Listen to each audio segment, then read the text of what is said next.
प्रिय विद्यार्थियों, मध्यकालीन भारतीय इतिहास के सल्तनतकालीन स्रोत, इस विषय को लेकर 8 कड़ियां पूरी कर चुका हूं। अब जो नवी कड़ी शुरू हो रही है वो मुगलकालीन स्रोतों से शुरू हो रही है।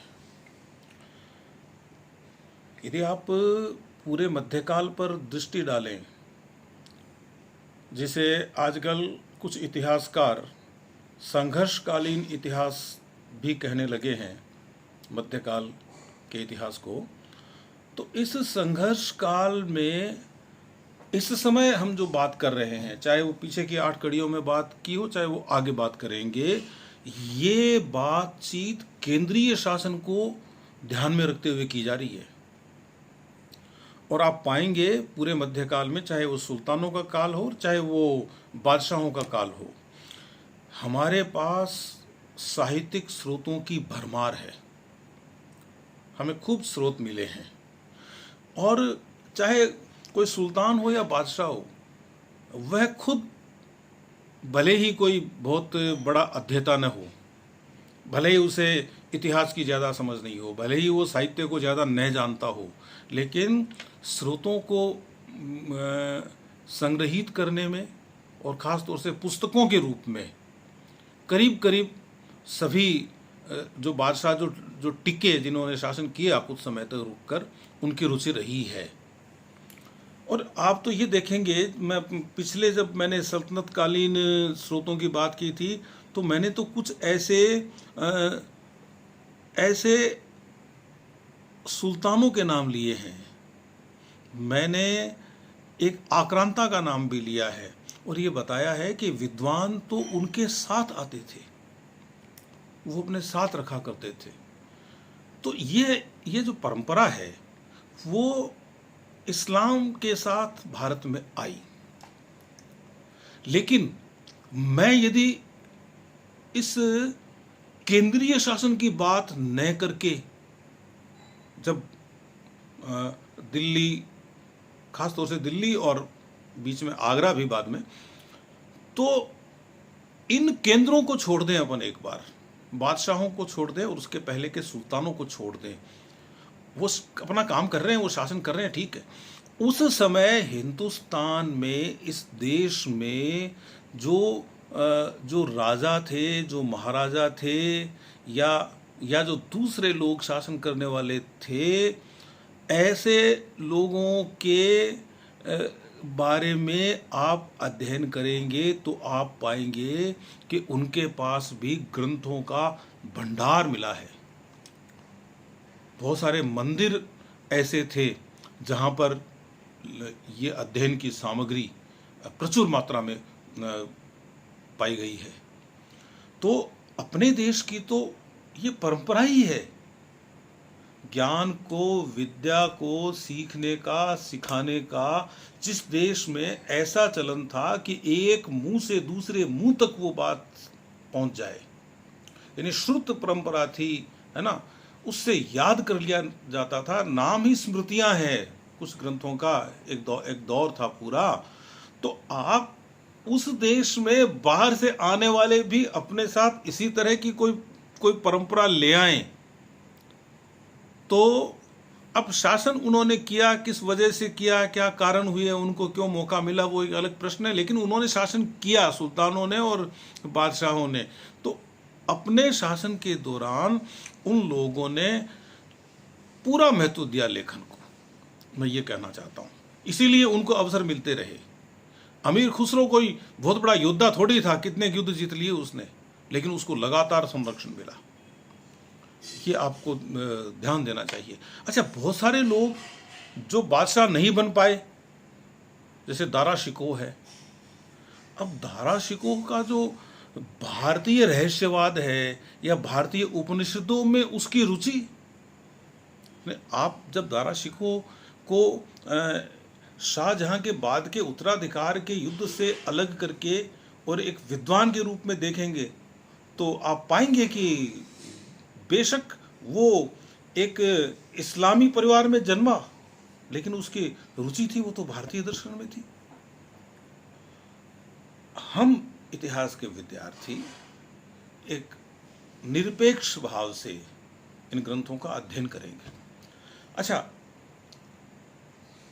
अब आप ये देखिए कि एक सुल्तान है, वो लड़ाइयाँ भी लड़ रहा है और किताबें भी पढ़ रहा है, ऐसे भी मिलेंगे आपको।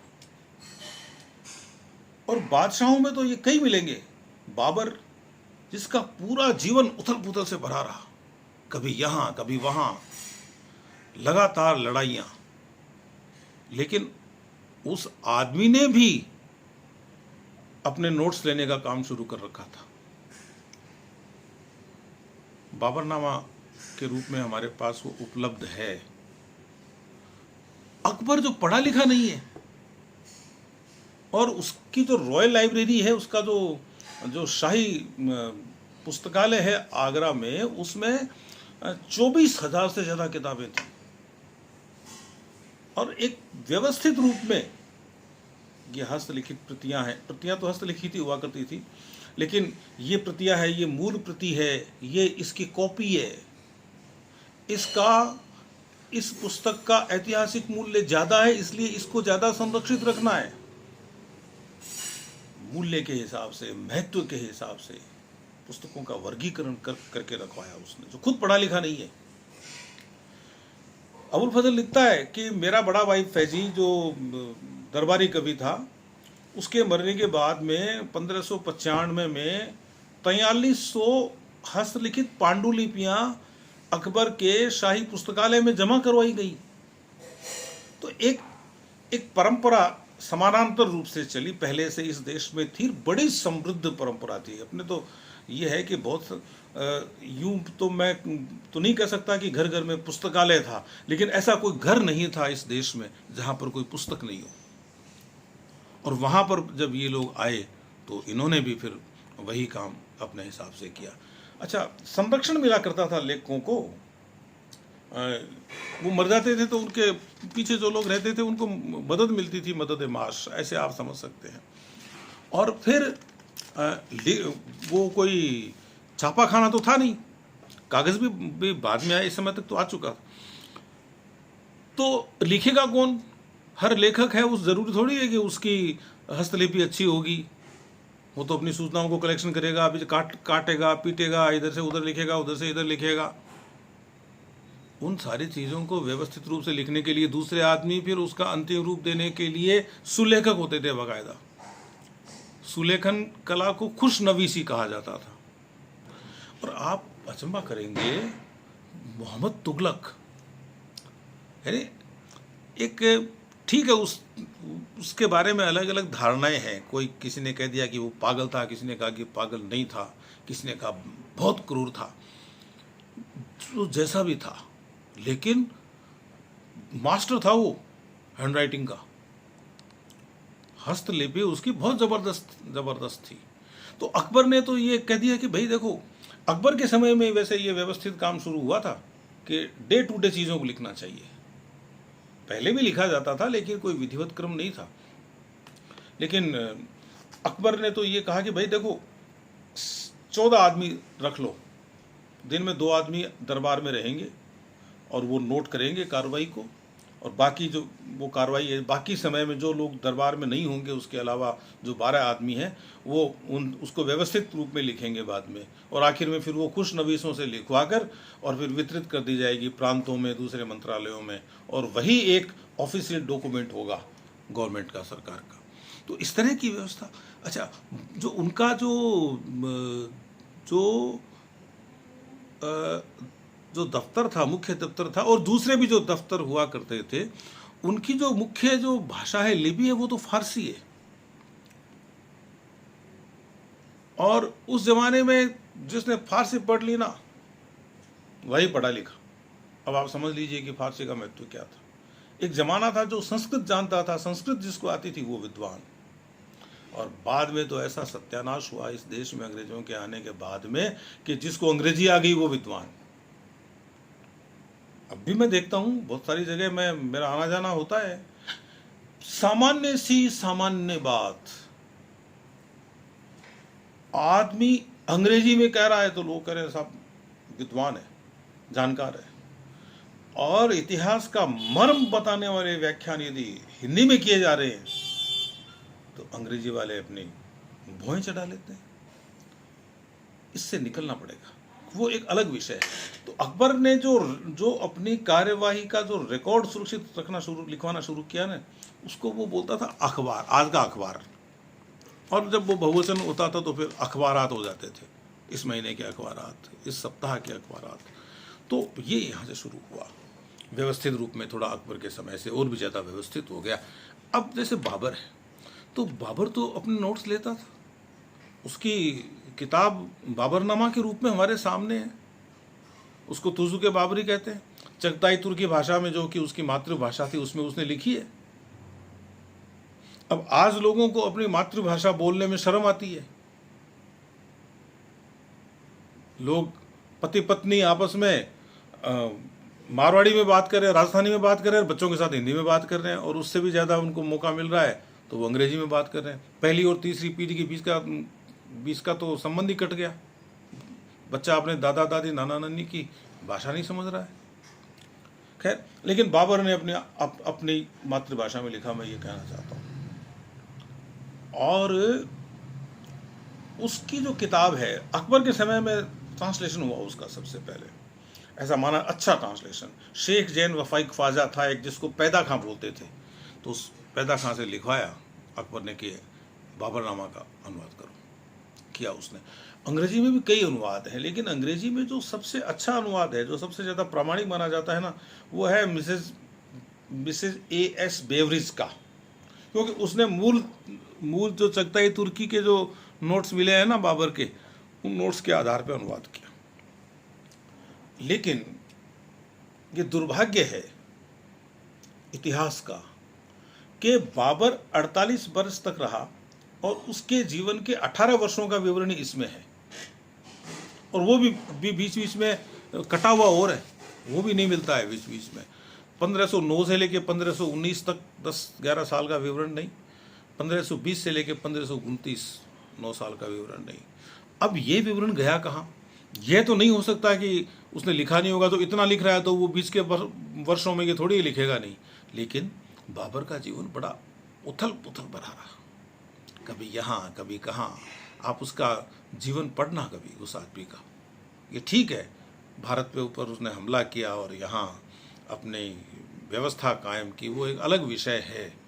लेकिन उसे एक व्यक्ति के रूप में जब आप उसके जीवन का अध्ययन करेंगे तो आप पाएंगे कि बड़ा ही जीवट वाला आदमी, और सफल तो वो था ही खैर, लेकिन वो खुद जो है ना, वो खुद दुखी भी होता था।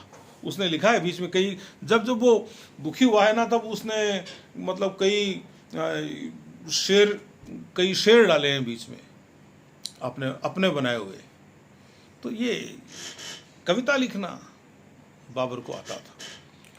तो उसके जीवन के फरगना के अंश, फरगना जिसमें समरकंद शामिल है, और उसके काबुल के समय के अंश, और भारत में रहने के दौरान लिखे हुए उसके अंश, इन 3 भागों में आप उसको देख सकते हो। तीनों का उसने अच्छा विवरण किया है। प्रकृति का बहुत अच्छा चित्रण करता था, और भारत के संदर्भ में भी उसने बहुत लिखा है। यहाँ की जलवायु के संबंध में उसने बहुत लिखा, यहाँ के लोगों पर उसने बहुत सारी टिप्पणियाँ की। कई ऐसी उसकी टिप्पणियाँ हैं जिनको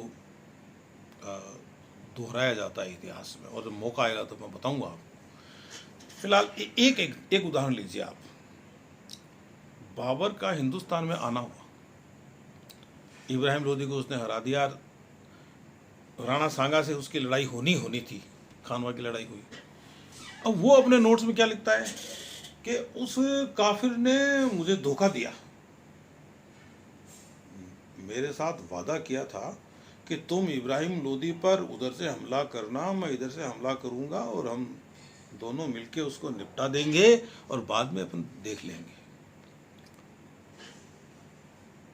अब इतिहास का नियम है ये कि किसी एक स्रोत के आधार पर किसी घटना को प्रामाणिक नहीं माना जा सकता।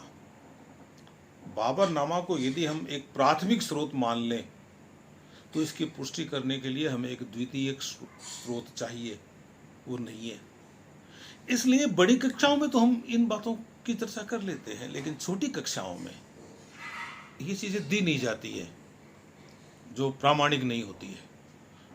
उससे तो क्या होगा कि फिर जो बच्चा है वो राणा सांगा के बारे में ऐसी धारणा ही बना लेगा कि वो विश्वासघात करने वाला व्यक्ति था, जबकि पहली बात तो प्रामाणिक नहीं है, एक ही प्रमाण है हमारे पास। दूसरी बात, यदि हम एक बार के लिए मान लें, हालांकि इतिहास में ये मान लें बोलना अच्छा नहीं माना जाता है, लेकिन मैं एक बार बोल रहा हूं, आप समझ जाएं इसकी बोल। मान लें ऐसा हुआ तो भाई राजनैतिक परिस्थिति के अनुसार निर्णय लिए जाते हैं। पता नहीं उस समय क्या परिस्थिति रही होगी और बाद में क्या परिस्थिति हो गई। आगे जाके आप देखेंगे कि जब हुमायूं को शेर शाह सूरी ने यहाँ से भगा दिया था, या उसके भागने के जो दिन थे या उसके संघर्ष के दिन थे, उस समय मारवाड़ के मालदेव ने उससे कहा कि तू मेरे पास आ जा, यहाँ अपन मिल के देखेंगे कुछ। अब हुमायूं उस समय तो आया नहीं, एक बादशाह होने की अकड़ में, और बाद में आया तो फिर मालदेव क्यों टक्कर लेगा, शेरशाह से बिना मतलब क्यों उलझेगा उसके शत्रु को शरण देके। शत्रु को शरण भी दी जाती है तो ऐसे थोड़ी दी जाती है, देश काल परिस्थिति के अनुसार निर्णय होते हैं भाई। खैर, तो बाबर जो है वो क्या है कि अपनी उपलब्धियों का, अपनी विफलताओं का, अपने गुणों का और अपने दोषों का भी सबका विवरण करता है, और एक इतिहास के एक स्रोत के रूप में बाबरनामा का महत्व है, लेकिन उसी स्थिति में है जब इसकी लिखी हुई बातों की दूसरे स्रोतों से पुष्टि हो जाए। बाबर के अधीन ही एक आदमी काम करता था, मिर्जा हैदर दुगलात, उसकी किताब है तारीख रशीदी। तो इसका क्या है कि ये आजीवन बाबर के परिवार से जुड़ा रहा है, और ये बाबर की मौसी का लड़का भाई था। लड़ाइयों में भी भाग लिया, कन्नौज की लड़ाई में भाग लिया, ये लेखक बहुत सारे भाग लेते ही थे, लेकिन इनसे कोई ये अपेक्षा नहीं की जाती थी कि ये कोई युद्ध जीत के ला देंगे, ऐसा नहीं है। हाँ, अब्दुल रहीम खान खाना जैसे कुछ लोगों से उम्मीदें पाली जा सकती थी, लेकिन अब अमीर खुसरो है, वो तो कितने सुल्तानों के साथ रहा, कितने युद्ध जीते उसने। मतलब ये है कहने का कि लेखकों को, कवियों को, विद्वानों को विशेषाधिकार होता था कि वे रहेंगे और अपना काम करते रहेंगे। सभी को ऐसा अवसर नहीं मिलता था, लेकिन जिनको मिलता था वो अच्छा मिलता था। अब जो बाबर की मृत्यु के बाद में, अब हुमायूं तो शुरू से ही संकट में आ गया था और उसको फिर भारत छोड़ना भी पड़ा था। वो जो बीच का जो समय है ना, दोबारा से हुमायूं के आकर गद्दी पर बैठने और उसके मरने के बाद में अकबर द्वारा व्यवस्था को संभाल लेने, और उधर उसके पहले बाबर की मृत्यु हो जाने, इसके बीच के दौर का जो वर्णन है ना, वो इस तारीख रशीदी में ठीक ठाक मिल जाता है, और जगह तो नहीं मिलता है। और ये भी क्या था, हुमायूं जब भाग गया ना, तो ये नहीं भागा मिर्जा हैदर दुगलात, इसने क्या किया, कश्मीर में एक पहाड़ी ढूंढ के इसके साथ जो अपनी जो फौजी टुकड़ी थी उस पहाड़ी पे कब्जा कर लिया, चारों तरफ अपने आदमी बिठा दिए और वहाँ वो रहा। यहाँ तक सूचनाएं मिलती है कि उसने तो हुमायूं को भी कहा कि तू आजा यहाँ, मेरी पहाड़ी पे शरण ले ले, यहाँ से मिलकर लड़ेंगे। खैर, वो अलग बात है। तो तारीख रशीदी है वो फारसी भाषा में लिखी हुई है, और मुगलों के प्रारंभ के लोगों से लेकर और ये तैमूर तक लिखता है, और उसके बाद में फिर आगे हुमायूं तक भी आता है। हुमायूं के साथ रहा, सुख दुख का साथी रहा, लेकिन बाद में मैंने आपको बताया कि उसने उसको आमंत्रित भी किया हुमायूं को कि आज, वो आया नहीं, है ना। और आने के रास्ते भी नहीं थे, कभी वो कामरान से उलझ रहा है, कभी किससे उलझ रहा है। एक है, हुई थी गुलबदन बेगम, उसकी किताब है हुमायूं नामा। उसको कहते हैं द प्रिंसेस रोज बाड़ी, उसका नाम है। बाबर की बेटी थी, हुमायूं की सौतेली बहन थी वो। अकबर ने उसको बुलाया 1557 में कि आप आइए, आपकी लेखन में रुचि है तो हमारे यहाँ काम कीजिए। तो वो आई और उसने अपने संस्मरण हुमायूं नामा में लिखे और कई घटनाओं की वो साक्षी है। जब मालदेव ने हुमायूं को बुलाया उस समय वो आया नहीं, बाद में आया तो मालदेव ने उसको, भाई परिस्थितियां बदल गई थी, शेरशाह बंगाल से लौट के आ गया था, तो उस समय कौन उलझता उस शेरशाह से, मालदेव नहीं उलझना चाहता था। उसने उसको, हुमायूं को ज़्यादा वो महत्व नहीं दिया। उसने अपने आदमी भेजे हुमायूं ने, मैं उसको ये कहो कि हिंदुस्तान के बादशाह आए हैं और तुम मतलब ऐसा व्यवहार ही नहीं कर रहे हो जैसा एक अधीनस्थ को करना चाहिए। अब ये बात मालदेव कैसे बर्दाश्त करेगा। अब घटना हुई थी कि नहीं हुई थी ये नहीं पता, इसका भी कोई दूसरा सोर्स नहीं है। गुलबदन बेगम एक घटना का उल्लेख करती है, उसके बाद में फिर मैं इस बात को पूरा करूंगा। गुलबदन बेगम ये कहती है कि मेरे भाई के पास हीरे जवाहरात थे, मेरा सामान था हम लोगों का, वो मालदेव के आदमियों ने लूट लिया। जबकि दूसरे सोर्सेस से पुष्टि नहीं होती है, लेकिन ये पुष्टि जरूर होती है कि उस हुमायूं के साथ ये गुलबदन बेगम उस समय थी। कामरान के साथ हुमायूं का जो टकराव हुआ उसके संबंध में उसने बड़ी महत्वपूर्ण सामग्री दी है गुलबदन बेगम ने। एक खोंदा मीर हुआ है, उसका मैं जिक्र पहले कर ही चुका हूं आपसे। तो ये क्या है कि जिसकी उसकी किताब दस्तूरुल वज़ारा खुलासातुल अखबार बाबर के पास था, फिर हुमायूं के दरबार में आया। इसका जिक्र मैं कर चुका हूं पहले। तो ये बात हुई मुगल काल के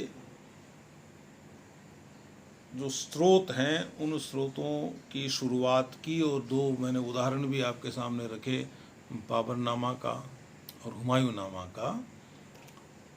आगे मैं कुछ और इतिहासकारों का जिक्र करूंगा, और उसमें एक बड़ा महत्वपूर्ण इतिहासकार होगा अब्बास खां सरवानी।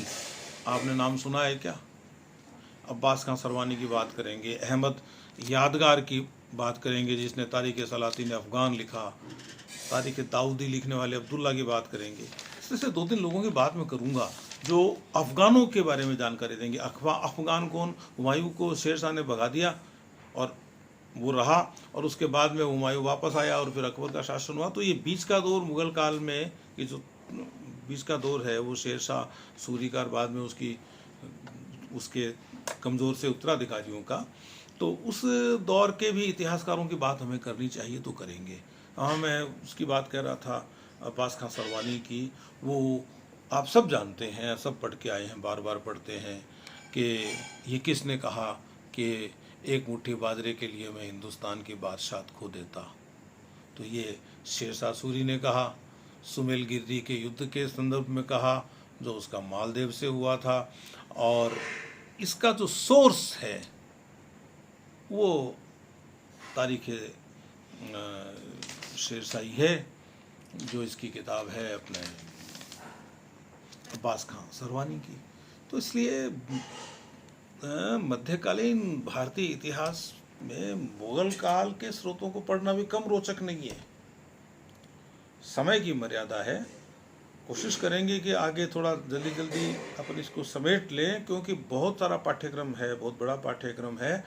और मैं ये चाहता हूँ कि कुछ सोर्सेज का जिक्र यदि थोड़ा हो जाए तो आगे जब अपन बात करेंगे, हम सल्तनत काल की बात करेंगे और मुग़ल काल की बात करेंगे, तो उस समय आप लोगों को जब मैं वहाँ इन सोर्सेज का नाम लूँ तो आपको ये लगे नहीं कि ये कोई नया नाम लिया जा रहा है, नई किताब का या नए लेखक का, और आप स्रोतों का महत्व भी समझ जाएं। तो ये नवी कड़ी अपनी यहीं रोकते हैं अपन नवी कड़ी को, और जब अगली बार जब हम दहाई के अंक में प्रवेश करेंगे स्रोतों के मामले में, तो फिर मिलेंगे और फिर आपसे